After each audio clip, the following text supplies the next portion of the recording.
Welcome to Every Moment His. This is a podcast where we seek to bring every aspect, every moment of our lives under the gentle authority of Jesus Christ, the King of the universe. We're glad you're here when we pray this conversation is a blessing to you.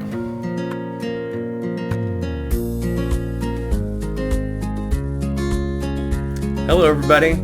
I'm here with Susie Danner, and today we're going to talk about how to know if you are doing a great job already raising your kids to know and fear the Lord. So that's coming up, but I have some questions for you. Yeah. Well, at least one question. I've noticed that you always park backwards, like you always back up into your parking spaces at work. And how did this happen to you? How did you develop that skill set? Well, I always backed into my garage because it's easier to get out.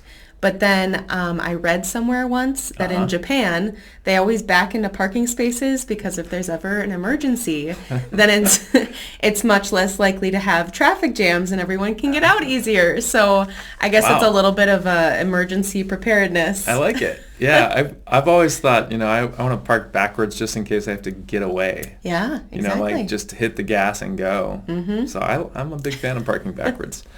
All right, second, what happened when the mother cat ate a ball of yarn? Oh boy. Yarn. I don't know that I know the answer. She had mittens. There you go. My 4-year-old would love that. Yeah, exactly. So, Susie, you work here at Holy Cross, and you have been here how long? It's been about 4 months. Yeah. No way. Yeah, just December, so. I feel like we should restart that because I'm like, that's way off, but. Feels like longer. Yeah, that's crazy. Yeah. So, you've been here for just a little while, and we called you particular because we were looking for someone who was really interested in helping parents raise their children in the faith. And we've, through, various conclusions, research over the years, just noticed like that's really the goal that we're aiming for is how do we influence kids as they're growing up to remain Christians into their adult years. And the research is pointing to parents, parents are the key.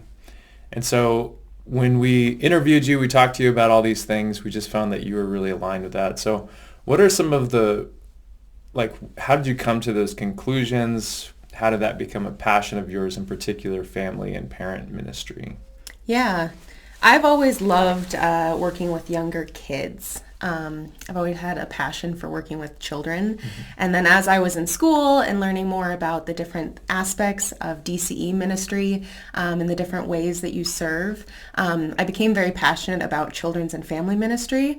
And I really think that children's ministry is not alone, but without family ministry, it's kind of missing a piece. Okay. And so that family aspect is so important that if we are really thinking about children, not just as kids, but as people who are going to become adults someday, their parents play a huge role in whether or not those children are going to grow up to stay active in their faith or if they're going to fall away from it or step away from the church for a time. And so I've become very passionate about making sure to encourage and equip parents to have the knowledge and the skills and the confidence to be raising up their families and to be helping their children to stay connected. Good. Yeah, I think you said confidence, and I find that's really one of the biggest pieces is parents are well, I just don't have the knowledge. And it's you have a lot more than you think. Yeah. And you are kind of the default authority in the spiritual life of your kids. So absolutely. I think it's just having the confidence to use that authority and to be we teach our kids all kinds of things, and it's not optional. We just know that they're good for the kids. And so in the same way, faith, we just naturally teach our kids what is good and right. And so, trying to help parents know that. So parents have more influence than say you or even me over the life of their kids and their faith development. Absolutely. Yeah. I was thinking back to some of the books and stuff that I've read in college and things. And one of those is called Think Orange. And they talk about how many hours of influence people have in a child's life over the course of a year. And so on average, a church, whether that's the pastor or a DCE or all of them combined, have about 40 hours of influence over a child over the course of a year. Whereas parents have around 3,000 hours of potential influence that they can have over their kids with all sorts of things. And how are we thinking about that? So even though, man, that doesn't seem like that much, does it? I know. Isn't that kind of nuts? Yeah. There's a lot of hours in a year and just 3,000.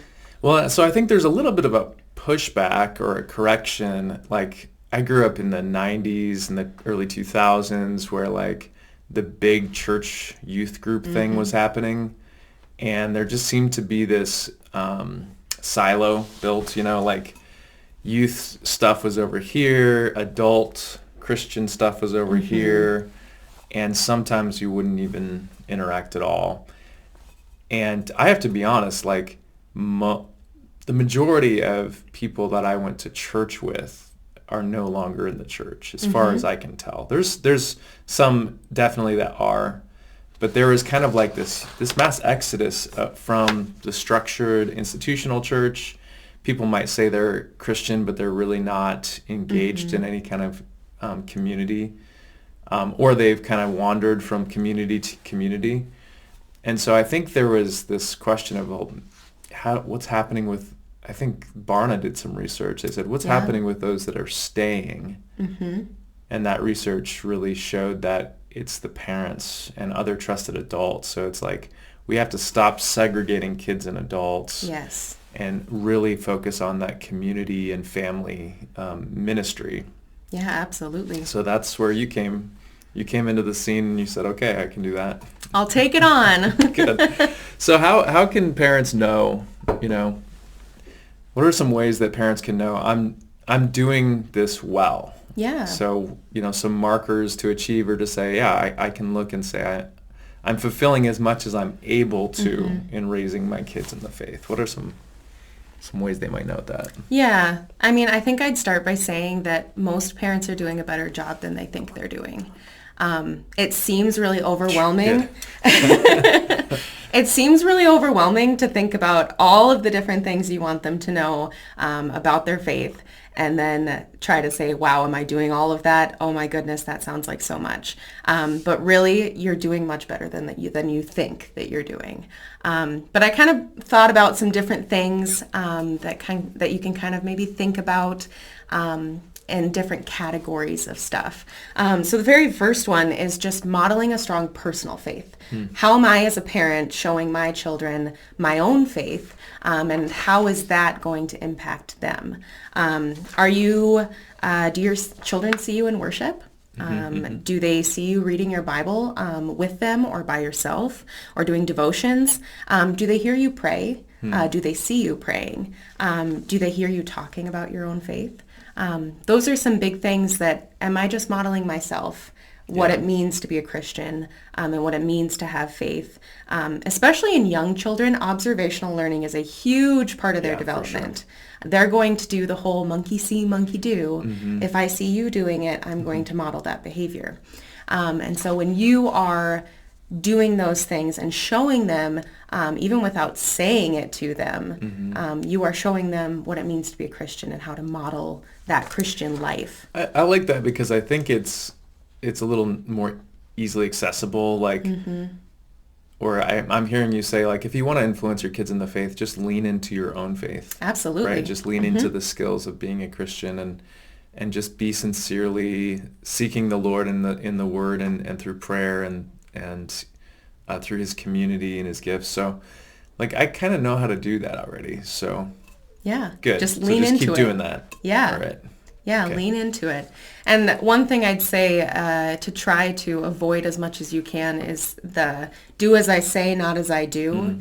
And because if you're telling them you want them to do these things and pray and be in God's Word and go to worship, but then you're not actively doing those yourself, right? Your kids are going to notice that. Immediately. And they're going to pick up on it, and then they're not going to want to do it themselves. Yeah. So, well, you grew up in Fargo. Yankton. South Dakota. Sorry, Yep. Yankton. You spent some time in Fargo, though. I did, yeah. But so you know kind of what it's like to be in the north. Is hockey big? Not in Yankton, it's not really big. It was kind of big there, Okay. but it was definitely big up in Fargo. Okay. Yeah. So when I lived in Canada, hockey was like everything, right? And this is one way I tried to get this across to parents. It's like, there is no reason that kids should like hockey. Like, have you ever watched hockey on TV? I have. It's super hard. Like, if you're a kid, you're trying to find this little puck floating around. It's very hard to see what's happening. Like, it's not a sport that's you immediately know what's happening. Right. I mean, for that matter, neither is football. It's super complicated, you know. There's so many rules. I mean, you kind of get the movement, but it's the parents' reaction to that sport. It's when they jump up and down and like yell because a bad call or a goal. That's what engages kids and makes them interested in it. Yeah. And so, yeah, no kid should really automatically love watching a little ball ping pong around. But they understand the parents' reaction. And so similarly, you know, we show our kids what's important by our affections and by what's happening in our lives. And so that is, I think, just worth noting. It's Absolutely. like a super easy way to influence your kids, be engaged in the faith and show emotion, show energy, show excitement for the things of God. And so will your kids. They'll catch on. Exactly, yeah. You know, I hear a lot of parents say like, oh, my kids can't sit through worship. It's so long and they just can't focus that long. It's like, can you focus that long? Because if you can, and you can be engaged and you can sing and you can participate with enthusiasm, like your kids will catch that. Yeah. Okay, cool. So just continue to model the faith, right? Model Yep. what does it look like to be a Christian? What does it look like to be a Christian? Absolutely. And then the second one is to be a safe and supportive system as they grow in their faith. And the biggest thing is let them ask the questions.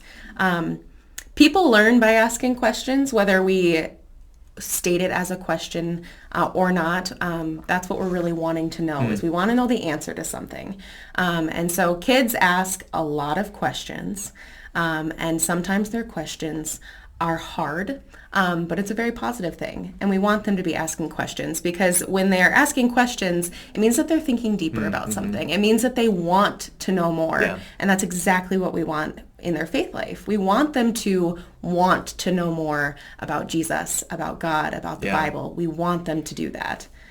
So those questions can be scary, though. And sometimes I think one of the things that I've noticed about parents is that they get kind of scared of them asking a question, their children asking a question, and them not having an answer. And it's really okay to tell your child, I don't know. I don't know the answer to that question, but I would say make sure you don't just stop by saying, I don't know, but say, I don't know, and let's find out together. Yeah. Or give me some time. Let me look into that and see if I can find an answer. And it's even better when you can find that answer together. And for those really hard questions that you can't find the answers for, say, let's go talk to Pastor. Sure. Pastor, we can talk to him and see if he has a good answer for that question. People think that pastors are going to be like annoyed by that, and it's like, I promise you we're not. Yeah. Bring me all your questions. I would much rather be answering questions and digging into the theology and the scriptures than doing most of my other tasks that I have to do on a daily basis. So please come interrupt me and help me do my job that I've been called to do. I had a family ask me to do just that, and it was an honor. You know, their child was asking a lot of really deep, kind of perceptive, difficult questions, like why do we exist? Why did God create us? You know, like not existential questions. And he came and talked to me, and it was a great honor. It was like, yeah, let's sit with these questions. 'Cause, if you're asking good questions, that means your mind is active and learning. Absolutely. Yeah. And if you're the person that they're coming to with those questions, that's even better. Cool. It means that they trust you. It means that they know that you're going to help them find the answer, whether or not you know the answer yourself. And that's a great position to be in, because we want our kids to ask us questions. Yep. Because the alternative is they're going to go to other people. And we need to think about the consequences of what could happen if they're going to sources that potentially are That's not true. the best sources for the questions Yeah. that they're asking. Yeah, I'm not sure that ChatGPT is going to give you the truth from the Lord's mouth. It might be something else. So good. So we're going to continue to model the faith, and we're going to allow our kids to ask good questions and even seek with them. Yes. Yep. Seek the answers with them. Okay, what else can we do? What else? How do we know we're doing this well? Yeah, immerse them in a community that shares their beliefs and their faith. So obviously within the church, we're talking about our church community, both here in town, like our community at Holy Cross, but then also like globally. We have a whole community of church out there too. But what better way to instill the importance of their faith than to show them other people who believe the exact same thing that they do and are practicing the same things that we're trying to teach them. Yeah, again, I think that's a lot like, modeling, but there's other people modeling it too. Right. And I think, I like, there's a quote that sticks in my head. It's like, truth is what your friends let you get away with saying. So like I'm just saying that to notice that our friends moderate our sense of truth quite often. Right. And so this is definitely like the peer pressure thing, or just, what your friend group tends to approve of, you will approve of, and disapprove of that same thing. And so, yeah, it's important that we are kind of bound together as a community, that people believe the same things, because it will help us to moderate the truth and understand where those lines are. Right. And we won't feel like crazy people. We'll feel kind of strengthened by that. Yeah, exactly. And that's what we're looking for in raising up our children, right? We want them to have a strong faith. And so if we're looking to help build that strength, a community of believers who is going to help reinforce that is a great place to be. Yeah. I always love the idea of a Christian community being like having that same kind of overarching belief, because I know I'm not going to catch everything my kids are doing right or wrong. Right. I need help with that. So I always tell people, like, you can correct my kids, at church. Maybe I wouldn't say that to everyone, but at church, I want you to tell my kids what's good. Right. And if you see them doing something well,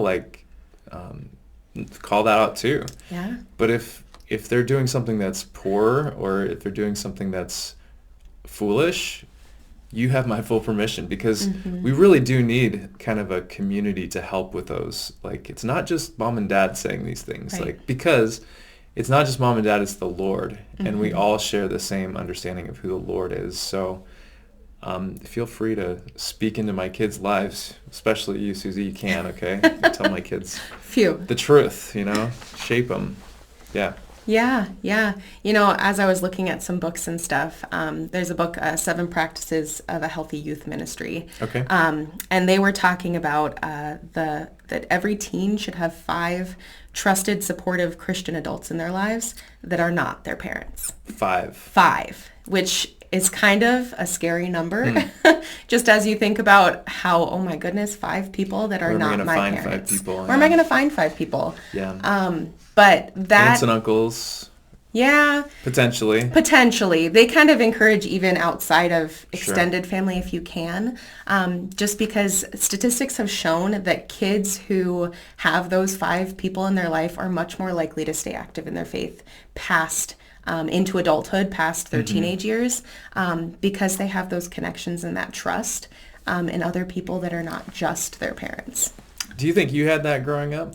I think I did. I'm not sure that I had 5. Sometimes when I try to think about my 5 people, I think I don't quite get to 5, but I do have those people in my life, and I think that played a big role in especially ending up in the profession where I am. They encouraged me to seek out DCE ministry as a career, something that I probably wouldn't have thought of Sure. on my own.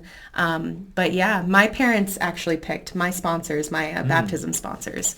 My two older sisters had family members, which is not a bad route to go either. But my parents chose my baptism sponsors from our congregation, not people that we were related to, but just a couple that they saw had a really strong faith. And they thought, I think this would be great people to have as a part of Susie's life.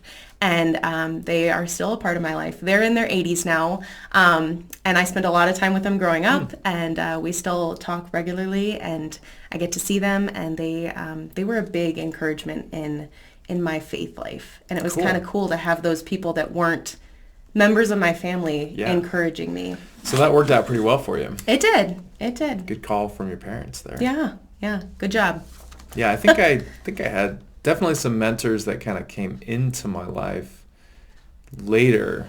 I didn't have a lot. I had family, but I didn't have a lot of people directly influencing me besides some church workers and teachers. Right.